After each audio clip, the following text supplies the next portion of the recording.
So here I am in the float room, my first experience, my first time on a float tank, and I'll let you know how it goes. Stay tuned. So I've now taken my shower. I'm just heading into the float tank. This is what it looks like. Oh, just finished my session. It was just amazing. It was absolutely fantastic. I was floating for 1 hour. It was just an unbelievable experience. Talk soon. So as you saw in that video that I just did about the float tank, the float tank was actually came into being sometime apparently in the 50s or 60s, and it was initially called sense deprivation tank.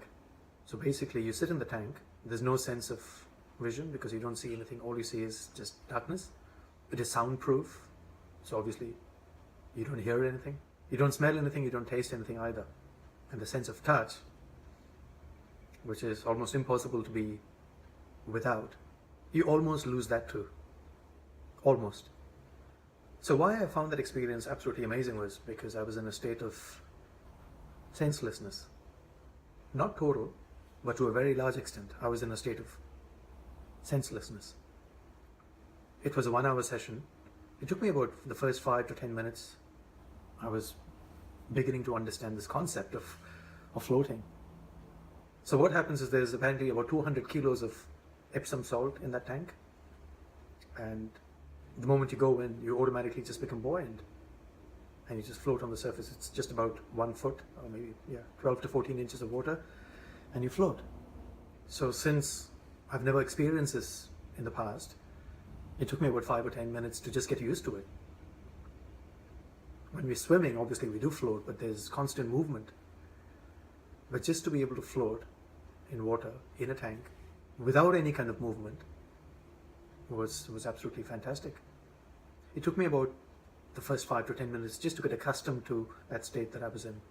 But then after that, I was absolutely still. And I came to a point where the only thing that I could hear was 1, my heartbeat, and 2, my breathing. And obviously the third thing was my thoughts, which is something I was constantly hearing. But every now and then I was able to focus on listening to the heartbeat, listening to the breathing, and just be in that space. I would highly recommend every one of you to try that. It's just called a float tank. There are many float tanks, at least in, I know there are quite a few in Melbourne, in New Zealand, in the US, Canada, Europe. I'm not sure if it's if there are float tanks in India, or I'm not sure. So I got into a very meditative state. I got into a highly meditative state, and there was a feeling of no self for a brief moment. What I was thinking after that is I was having a chat with a couple of people about this. As soon as I finished, I went outside and we were sitting and sipping a cup of chamomile tea. And I was having a chat with this colleague who actually gifted this to me. And I was having a chat with him. And he was also having a chat with a lady who was there before I finished and came in. And we were discussing, and he was saying that she felt very uncomfortable in just being alone, and she felt claustrophobic. This colleague that I went with, he had done it once before in New Zealand, and he's the one who introduced me to this. And he felt absolutely fine. I felt great too. And that got me into thinking about what I'd like to discuss today, about solitude. Solitude, aloneness, being solitary. This whole journey, what I've been going through for a little over 5.5 years, or 5 years, is about exploring the self. And all this exploration has occurred while I was being alone, while I was in solitude.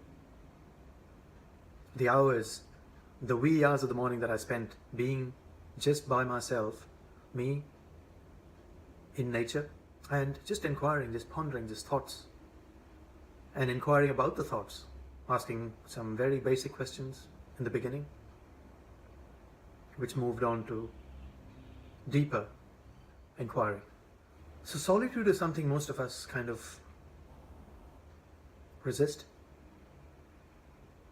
Many of us are not comfortable being all by ourselves. One is not very comfortable being with oneself.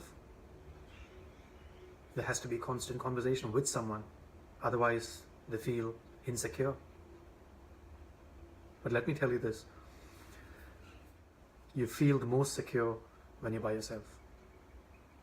The most secure one person can feel is when they are by themselves, or when one is by oneself. You know, I have mentioned this in the past as well, about there's only one I, everyone else is a you, or a he, or a she, or a they. So even the language, there's only actually one I. We came into this world all by ourselves. I came into this world all by myself. Even if you're thinking, what about twins, or what about triplets? Whatever said and done, there's still an individual. So you come into this world all by yourself. You obviously go back to where you came from all by yourself. What happens between birth and death is what life is all about. And the only way we can actually explore and experience and fully experience this thing called life is in solitude. It's by being alone, because that's the only state that we're constantly in. Family members and people in our lives just make this life more interesting. It's an opportunity for us to understand the oneself. You know, I'm just going to sidetrack just a little bit. When I got into this journey of inquiry, I realized this much later, that I was always playing around with 3 words all the time. And I'd just like to share that with you, if I may. So when I first got into this journey roughly 5 years ago, it was all about, since I'd read that book, The Monk Who Sold His Ferrari, and it was all about the mind, and you know, there was a certain paragraph, certain chapter in the book that kind of turned my life around, where Robin Sharma was talking about the mind being like a garden, and if you do not take care of this garden, weeds and other noxious things can grow, and that's the only thing that you can actually control, which is your mind. And your mind includes your thoughts and your emotions. And in that book it said, you truly cannot afford the luxury of a negative thought, not even one. And that is something that really made me think. And I went on to subscribe to one of Robin Sharma's courses. I was watching The Secret quite a lot back then, and also listening to the audio version of The Secret. So all my thoughts, all my inquiry and exploration was happening around 3 words, and they were thoughts, feelings, and actions. It was constantly just that. And this period went on for about, I would say, roughly a year and a half. It was just about that. And it included things like affirmations. It included things like visualizations. Just closing eyes and visualizing, all for how I can get this thing called thoughts and feelings and actions in order. I stopped using negative words altogether, because it was all about positive thinking. I was in a frame of mind where I would not use things like, or don't forget that. Instead of that, I would think of another word. Okay, remember to do this. And things like, instead of saying, I can't do that, I would say, let me see if I can find another way to do that. So I was constantly playing around with the words and finding ways to positively utter negative situations and negative thoughts and negative words. There was a time I even stopped saying no. And later I got to understand that someone had termed this thing called opposition thinking, which is the moment you get a negative thought, you immediately change it. I mean, that's the only thing that we have, you know, the way we think and the way we feel. So the moment you have a negative thought, you immediately change it to something positive and you become happier. So this went on for about a year and a half, and it was all about thoughts, feelings, and actions. And later again, I began to realize that feelings are nothing but thoughts, however, in physical form. So feelings are thoughts in physical form. I think it was Eckhart Tolle from whom I learned this, the power of now. Because if you have a thought, that thought will crystallize into a certain feeling, and that will show in this thing called body. Anyways, that's a different topic. Thoughts, feelings, and action. That was the time, that was probably how I got into this journey. And when I enrolled into one of Robin Sharma's courses, it was called Robin Sharma's Success System or something like that. I still watch it every once in a while. So Robin Sharma's Success System, I got into that, and I was watching the videos and listening to audiobooks and listening to a lot of Robin Sharma's material for a very long time. And then I got into my second set of 3 words, which was all about self, success, and significance. I began to understand that life was nothing but managing this thing called the inner self. And once we manage the inner self, everything externally changes according to how you are internally. You cannot create an external life any bigger than your internal life. This is one of Robin Sharma's quotes. So then I began to understand the whole concept of self. What am I? Who am I? What is this thing? And just asking questions about the self. I came up with an app on the iOS platform and just called it the self. Called it Self, Source of Energy, Love and Fun. SELF.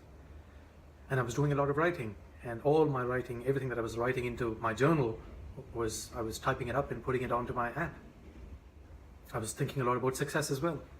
Success, which was very important, which is still very important. You know, as I was saying in one of my previous videos about success, we're constantly looking to achieving success all the time, each and every time. It could be the smallest, the minusculest of successes that we're looking for, but constantly we are looking to achieving something. We're constantly in a futuristic mode, moving into the future, and we're constantly seeking success. And I was looking for success in everything. Not that I'm not doing it now, I'm still doing. Now all these words that I've been talking about, I moved from thoughts, feelings and actions to self, significance and success, and then I moved on to love, joy and peace, and then I moved on to 3 other words. I'll just come to that. But what I'm trying to say is I did not reject those thoughts and those feelings and those concepts. It was constantly getting included into what I am right now. So it's got nothing, it's not that, oh, I was just thinking of thoughts, feelings and actions, and now I moved into self, success and significance. That's more important, so I reject that. Not at all. I was including thoughts, feelings and actions, and the next stage, it was just part of evolution. It's not that one is higher or lower than the other, or one is deeper or wider or shallow than the other. It just happens to be different. Right? So success was important, and significance. It was all about how I can be significant. What is it that I can do to be significant in the world, even when I'm not there? What is it that I can leave behind? It was all about legacy. I was thinking a lot about influence and what's the kind of impact I'll have in the world when I'm no longer there. What is it that I'm going to leave behind? Significance. And then, as I was saying, I moved on to 3 other words, which was love, joy and peace. And this was probably the longest phase, probably about 1.5 years, 2 years. I was working with Catch of the Day Scoop On back during that time, and it was all about connecting and being in a state of love, being in a state of joy, and being calm and peaceful.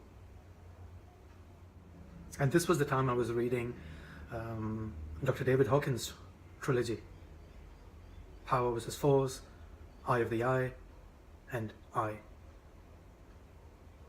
Brilliant books, highly, highly recommended.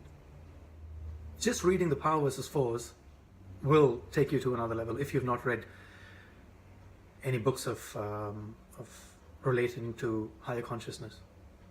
Right, so that was love, joy and peace. That was another phase. And then I moved on to inclusion, acceptance and curiosity. This was another long phase. Again, almost a year and a half, 2 years. And I found, that's it. This is it. I found the answers. It's all about inclusion. It's just not having anything on that list that we're unwilling to do, be, or have. It's all about inclusion. And it's all about just accepting everything, including my own emotions, whether they are of anger and rage and guilt and shame or whatever it is. They're my emotions, they're not anyone else's. So how can I reject them? I have to include them and accept them. So it was all about inclusion and acceptance and being really highly inquisitive, highly curious about what is happening. What is all this? Inclusion, acceptance, and curiosity. And now, for the past few months, the words that I've been trying to live by is balance, flexibility, and freedom. Balance, flexibility, and freedom. These are my current 3 words.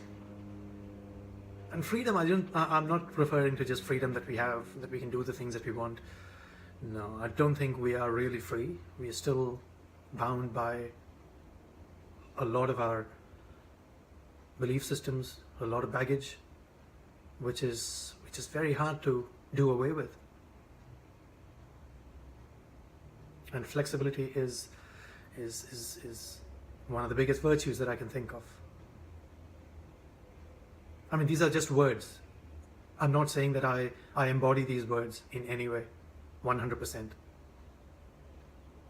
But I'm understanding and I've come up with these words, how it felt to me at that point in time.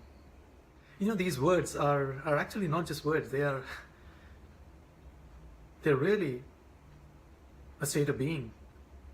A state of being. And balance. It's an amazing concept. You know, when I began to understand that the real self lies in the middle of these 2 extremes called selfishness and selflessness, and finding the balance. And finding the balance, I used to think it was bang in the middle, but no, we all have our own degree of selfishness, and we all have our own degree of selflessness. And it's important to find the right balance. And for every person, that balance will be different. The point of balance will be different. Sometimes we have to lean more towards the selfishness side to find the balance. Sometimes we have to lean more towards the selflessness side to achieve that balance. And again, balance also about including everything. Balance in living like a sage, being a sage, like a hermit or a monk, yet not leaving anything at all. Not leaving family and career and wealth accumulation. All that is important, but at the same time, living like a sage is important too. Alright, so I've digressed enough. I just thought I should share that with you. It's been on my mind for some time, sharing these different phases that I've gone through and I've been in for the past a little over 5 years. All these concepts that I've understood is all because of being in solitude, being able to listen to the voice from within. And this is not the end, definitely. I mean, I've come up with these 3 words, balance, freedom, and flexibility. It's definitely not the end. It'll evolve into something else. How soon? I'm not sure. And so what I was saying was, all this I've been able to understand only because of being in solitude. The time that I've spent in meditation, it is so elevating to the inner self. Highly recommended. Now, there's another thing about meditation. The word meditation has got a certain dogma. I know people who will not meditate because it takes them to a spiritual kind of a state, and they are resistant to being spiritual. Therefore, no, I don't meditate. That's what they say. I can't meditate. What is meditation? Meditation is nothing but sitting in a place doing nothing. You're actually doing something. You're actually doing something. We're always doing something. Even the not doing of anything is an act of doing something. So meditation is nothing but sitting in a place, not moving any part of the body, and getting into a state where you don't even move your thoughts. That's it. Quietening the mind, stillness. And that carries on into mindfulness, which is everything you do, whether you're taking every step, you just be mindful. Everything that you do with your hands, you're very mindful. And that's again an extension of meditation. So being in solitude is probably one of the biggest and profoundest way to do self-inquiry. Just spending maybe even 5 or 10 minutes just by yourself. As soon as you get up, just step out of the house. Wear your shoes and just step out of the house. Whether you want to walk, run, jog, or any kind of exercise you want to do. Go outside and do it just by yourself. Robin Sharma calls it the holy hour. And it's a beautiful concept. He says, spend about 60 minutes every morning just by yourself as soon as you get up. And work on 4 different aspects. Work on the body, work on your mind, work on your thinking and your emotions, and work on being spiritual. Body, mind, emotions, and spirit. So, but even if you can do it 10 or 20 minutes just by yourself every morning, it helps you get a fantastic start to the day. Our days are life in miniature. How we live each day is how we live our entire life. It's something to think about. So yeah, I just want to sum up by saying that if you want to feel secure, if you want to feel purposeful and intentional, you have to take the initiative to be by yourself, be in solitude, at least for some time each day, whether it's walking without any kind of technology, without your phone, without music or headsets or anything at all, just being with thoughts. All right, I'll sign off now. Thanks so much for listening. Thanks for watching. Please post me your comments. Please dislike the video if you don't like it. Please like it if you do. Until next time, thank you.